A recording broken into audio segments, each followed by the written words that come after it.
Bismillahirrahmanirrahim. Assalamualaikum warahmatullahi wabarakatuh. Alhamdulillah kita bisa bertemu lagi pada pengajian Arema 2 yang diasuh oleh Abah Muslihin. Ya, pada hari ini akan kita bahas masalah keutamaan surat Al-Fatihah. Ya, kita mulai. Bismillahirrahmanirrahim. Ini ada hadis yang berbunyi seperti ini. Bismillahirrahmanirrahim. Waqad akhrajal wahidi fi asbabil nuzuli wasa'laba fi tafsirihi an Ali ibn radhiyallahu anhu qala nuzilat fatihatul kitabi bi Makkati min kanzin tahtal arsy. Sungguh Al-Wahidi telah mengeluarkan di dalam kitabnya fi asbabi nuzuli wasa'laba fi tafsirihi dan aliyin dari Ali radhiyallahu anhu qala nuzilat fatihatul kitabi bi Makkatin min kanzin tahdal arsy. Ali berkata,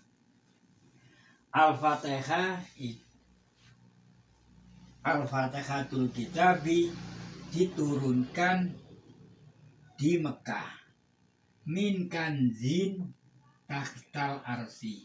Min di sini litabiidi, sebagian dari bendahara di bawah ars. Nah, jadi min di sini jangan diartikan harfur jerdak.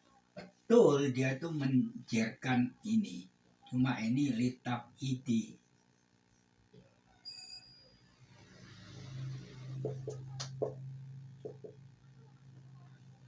Litabiidi, bagian dari bendahara di bawah ars. Ya, jadi ini menunjukkan bahwa Al-Fatihah itu diturunkan di Mekah. Nah, ini ada hadisnya seperti itu. Terus ada yang mengatakan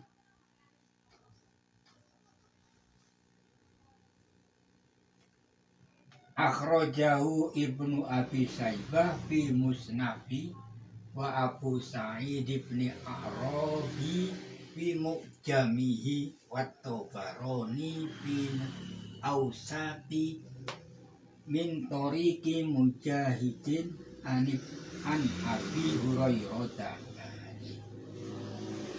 Abi Saibah di dalam kitabnya Musnaf, wa Abu Sa'id dalam kitabnya Fi Mu'jami, ya, Tabarani dalam kitabnya Awsat. Awsat ini kitabnya At-Tabarani. Dari jalan Mujahid an Abi Hurairah, dari Abi Hurairah. Ronna iblisu khina unzilat Fatihatul Kitabi. Ini yang berpedoman wa unzilat bil Madinah. Ya, berpedoman kalau Al-Fatihah itu turunnya di Madinah. Dia itu Abu Hurairah meriwayatkan Ronna iblisa, Ronna, ya, Ronna iblisu khina unzilat Fatihatul Kitabi. Iya, iblis pada waktu Al-Fatihah itu turun itu menjerit ronna, berteriak, ya, khina unzilatil Fatihah. Ketika Al-Fatihah itu diturunkan, turunnya di Madinah, ya. Iblis ini salah satu makhluk Allah yang dilaknat oleh Allah, yaitu menjerit, ya, ronna. Nah, jadi iblis itu setan, ya, sama, ya. Salah satu daripada makhluk Allah yang dilaknat itu. Ya. Ini yang menunjukkan bahwa Al-Fatihah itu turunnya di Madinah. Ini yang diriwayatkan oleh Abi Hurairah.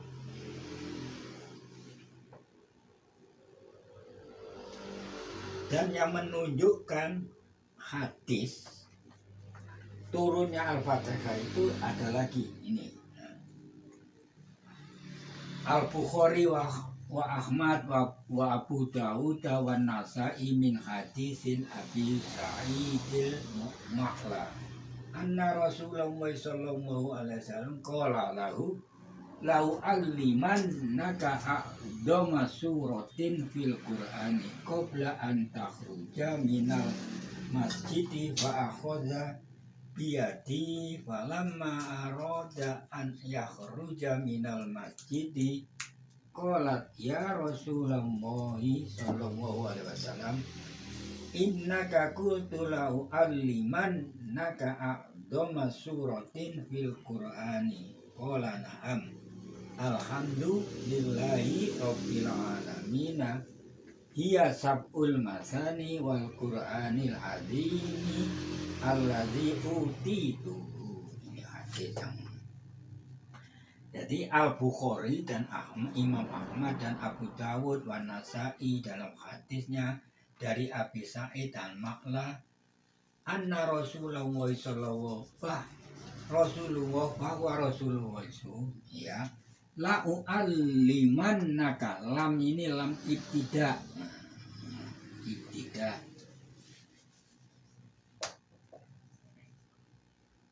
Nun di sini nun takkid. Nah.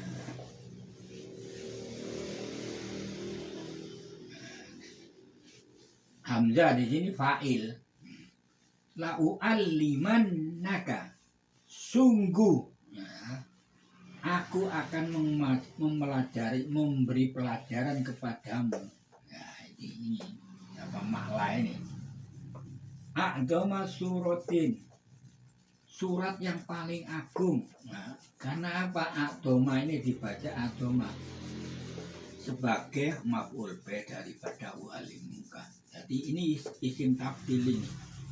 Isim tabdil.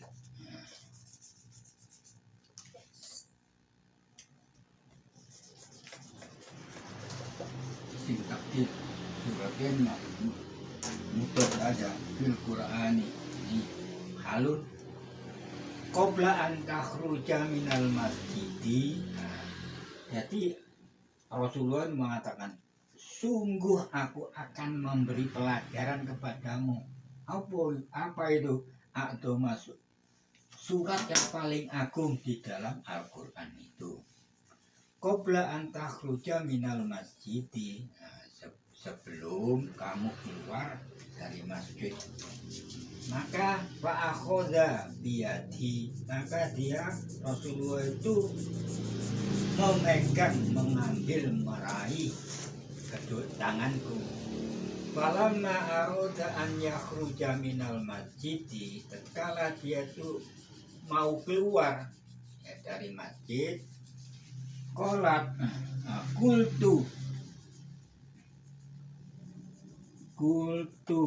ya.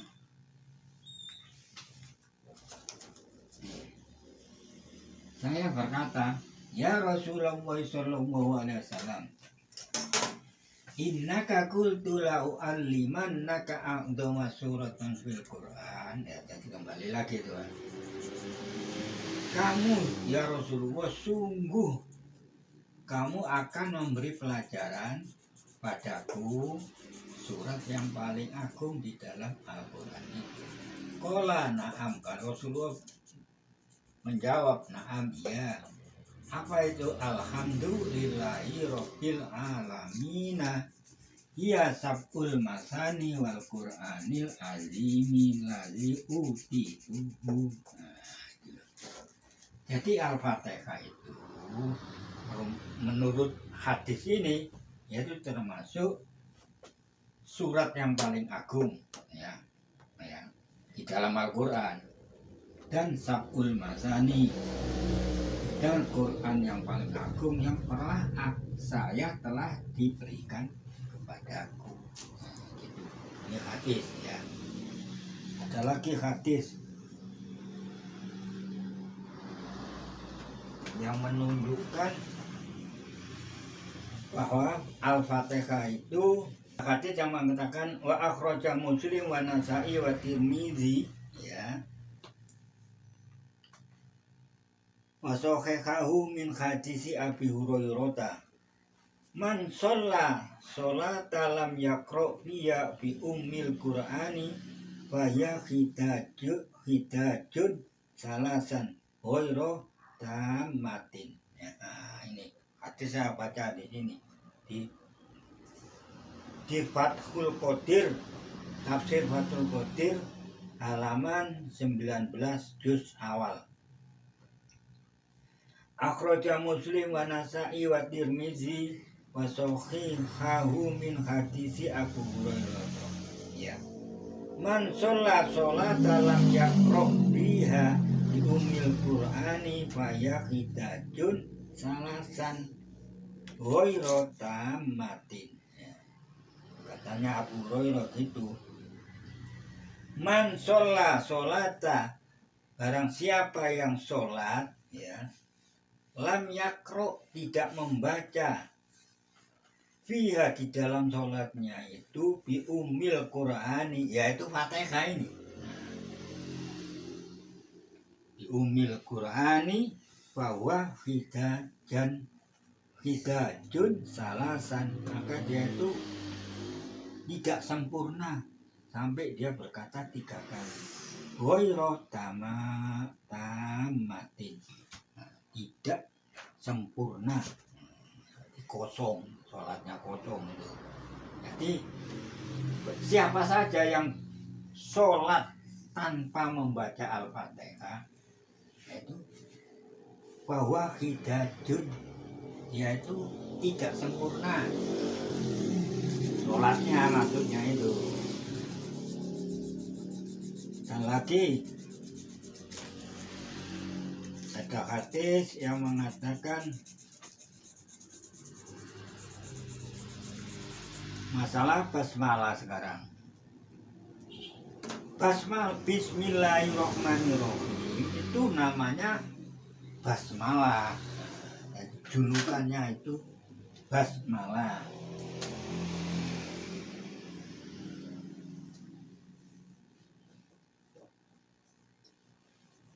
Ini namanya bismillah.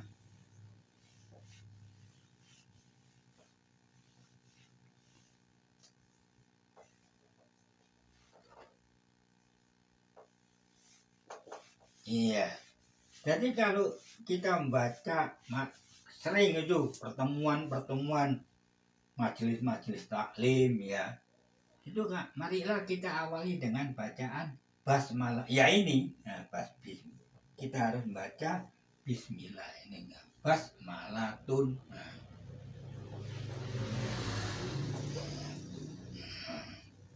Jadi basmalah ini namanya bismillah. Nah, jadi julukan bismillah itu basmalah gitu. Kan banyak itu, kadang-kadang itu ada di mobil-mobil itu. Basmalah. Jangan ditulis bismillah, tulis saja basmalah. Itu ya. Itu salah satu keistimewaan nama-nama dari basmalah itu sendiri. Ini ada hadis yang mengatakan seperti ini. Waqad akhraja Abu Dawud bi isnadi sahih an Ibnu Abbasin anna Rasulullah sallallahu alaihi wasallam kana la ya'rafu faslu surati hatta yanzila alaihi bismillahirrahmanirrahim. Ya. Hadis yang dikeluarkan oleh Abu Dawud dengan sanad yang sahih dari Ibnu Abbas, bahwasanya Rasulullah SAW itu kana la ya'rafu faslu surati hatta yanzila alaihi bismillahirrahmanirrahim. Ya. Bahwasanya Rasulullah SAW itu menjadikan adalah tidak mengetahui faslun surati, itu awal daripada suatu surat, sehingga yanzila itu hatta itu merupakan huruf ghoya. Jadi perhinggaan maksudnya. Makanya itu kemarin saya sebutkan kalau fi'il mudhari ketemu dengan hatta harus dibaca yanzila. Nasab lamnya itu harus fathah. Hatta yanzila alaihi bismillahirrahmanirrahim. Setelah ayat bismillah ini turun, maka Rasulullah itu mengetahui fasal-fasal, jadi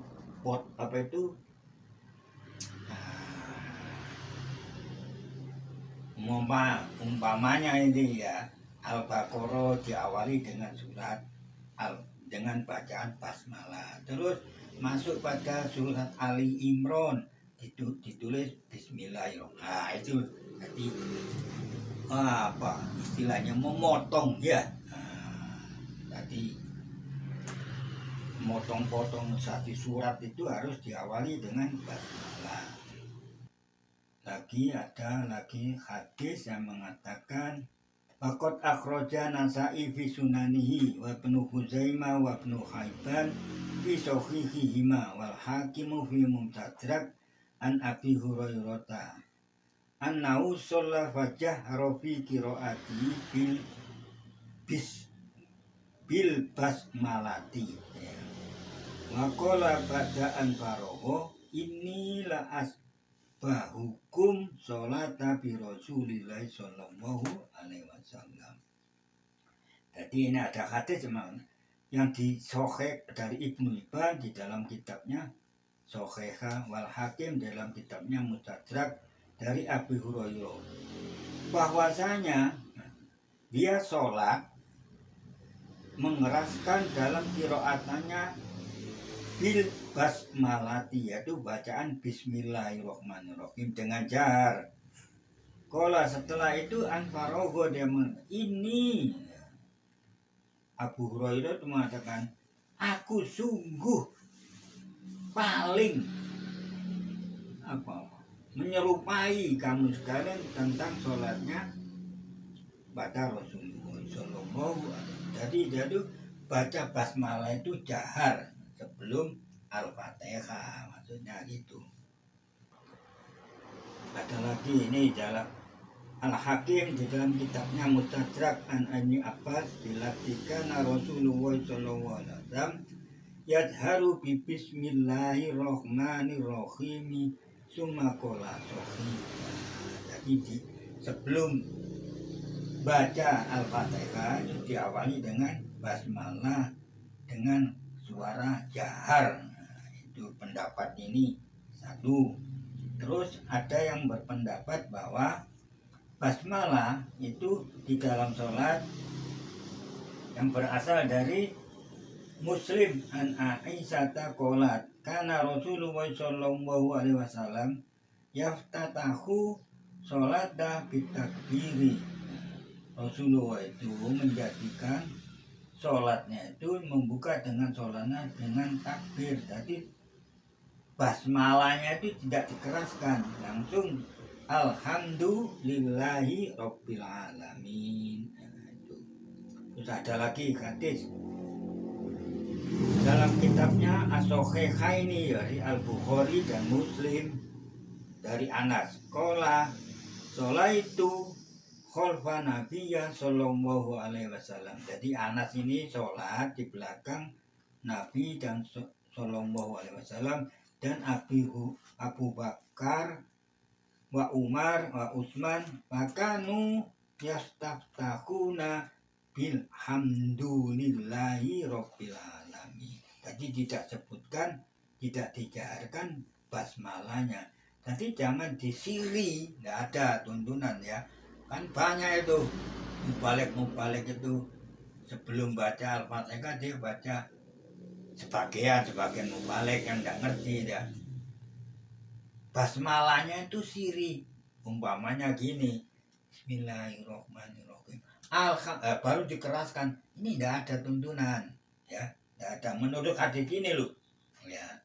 Yang ada itu sebelum baca Fatihah itu keras jahar boleh, langsung Bismillahirrohmanirrohim, Alhamdulillahirobbil alamin, dan selanjutnya. Ya, ini basmalahnya ini keras jahar, ini boleh. Ya, terus yang tanpa basmalah langsung Alhamdulillahirobbil alamin, tanpa basmalah sama sekali, langsung Fatihah Alhamdulillah. Ini boleh, ada tuntunan yang berasal dari Anas tadi itu. Jadi kalau yang biasanya ya kadang-kadang itu mubalik, terutama mubalik saya tidak mau saya sebutkan ya, itu bacanya Bismillah itu siri pelan, masalahnya Bismillahirrahmanirrahim. Nah, langsung Alhamdulillahnya jahar. Ini tidak ada tuntunan, tidak ada. Yang ada cuma dua, jahar atau tanpa baca basmalah itu. Ya, sekali lagi, ini hadisnya kuat, ini sahih yang menunjukkan bahwa bacaan jahar itu sahih, ya juga dikeluarkan oleh Ibnu Abbas, ya. Yang satu Anas bin Malik, otomatis itu. Ya, ya. Ya, sekali lagi. Ya.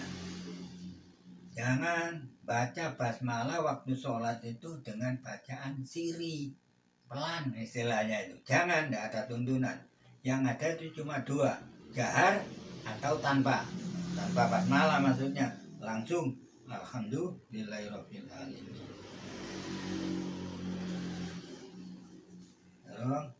Ini malah turunnya basmalah sendiri. Nah, ini ada hadis yang dikeluarkan oleh akhraja Ibnu Mardawai wasa'laba an Jabir qala lamma nazalat Bismillahirrahmanirrahim harabal ghaimu ila masriki wa sakanatir raihu wa hajal bakri wa asgotil bahaimi bi'azaniha wa rojamtu syayatinu minas sama'i wa khalafahu bi'izzatihi wa jalalahu an la tasma'ala syai'in illa barika fihi. Ini ada hadis mengatakan seperti ini yang dikeluarkan oleh Ibnu Mardawai wasa'laba an Jabir, dari Jabir qala lamma nazalat Bismillahirrahmanirrahim, tatkala basmalah itu turun, ya, harobal ghaimu ila masriki, ya, awan lari dari timur, dari barat ke timur. Angin itu lari dari barat ke masrik, dari ke timur. Wasakanatir roihu, angin itu, ya. Ghaimu itu awan, ya. Awan tuh dari barat ke timur, masriki. Wasakanatir roihu, angin itu, ya, diam, tidak ada, ya. Sakana itu diam. Wahajal bahri, dan lautan itu bergelombang. Haja wa asqatil bahaimu bi'azaniha, semua binatang ternak, ya, itu saling mendengarkan suara, ya. Warojan disayatina, dan setan-setan itu dirajam. Rujimat sayatinu, setan itu dirajam, dilempari maksudnya dari langit. Wa khalafallahu, Allah itu bersumpah dengan kekuasaannya dan keperkasaannya. Allah tasma ala syai'in, tidak ada nama kecuali sesuatu kecuali yang mendapat berkah dari basmalah itu. Jadi turunnya basmalah sendiri, ya, itu awan ghaim itu lari ke timur, Fasakanatir roihu, angin itu diem. Ya, wahajal bahri, lautan itu bergelombang. Wa azghatil bahaimu bi'adzaniha, semua binatang itu saling memperhatikan, mendengarkan dengan telinganya. Warujimatis sayatinu, setan itu dirajam minas samai, dari langit. Dan Allah itu bersumpah biizzatihi, dengan kekuasaannya dan keperkasaannya, Allah tasma'ala syai'in, bahwasanya tidak ada yang dinamai oleh sesuatu pun kecuali dengan keberkahannya. Nah itulah, makanya itu kalau kita baca basmalah itu seakan-akan itu Allah itu memberi berkah bagi siapa yang membacanya itu. Ya, saya cukupkan sekian masalah penjelasan masalah Al-Fatihah, turunnya dan keutamaan baca Fatihah dan turunnya basmalah sendiri. Ya. Saya cukupkan sekian, kita punya pengajian. Nanti insya Allah akan kita masuk periode yang akan datang, yaitu masalah Al-Fatihah sendiri, yaitu mulai dari surat Alhamdulillah, ayat Alhamdulillahirabbil alamin. Ya, saya cukupkan sekian. Apabila kata-kata saya ini kurang berkenan di dalam siapapun yang mendengarkan, saya mohon maaf sekali lagi, karena ini saya bahas masalah basmalah ini ada permintaan dari teman saya supaya Al-Fatihah itu diutarakan sesuai dengan kapan dia turun, apa namanya Al-Fatihah itu sendiri, apa itu diturunkan di Mekah ataupun di Madinah. Ya, kali lagi saya mohon maaf, ini karena permintaan daripada teman saya. Alhamdulillah, wassalamualaikum warahmatullahi wabarakatuh.